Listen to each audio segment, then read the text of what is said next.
امام علی علیہ السلام لوگوں کو درس اخلاق دی ہی رہے تھے، اتنے میں آپ فرمانے لگے، اے لوگو ایک انسان سے اپنے آپ کو بچانا۔ لوگوں نے پوچھا یا علی کس انسان سے؟ تو امام علی علیہ السلام نے فرمایا وہ انسان جو تمہاری غیر موجودگی میں تمہاری غیبت کرتا ہو۔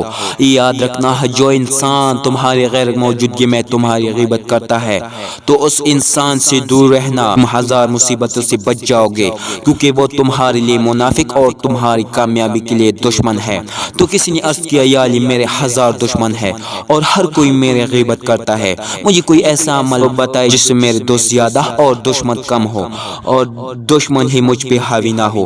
تو امام علی علیہ السلام نے فرمایا جب بھی گھر سے باہر نکلو تو 7 مرتبہ یا فتح یا معیذ پڑھ کے اللہ کا نام لے کے باہر نکلو، اور جب بھی کسی سے بات کرو تو 1 مرتبہ اس اسم کو پڑھ کے مسکرا کے بات کرو۔ اللہ پاک کے فضل و کرم سے تمہاری غیر موجودگی میں بھی تمہارے دوست تمہاری تعریف کریں گے اور تمہارے دوست بن کر تمہارے لیے مددگار ثابت ہوں گے۔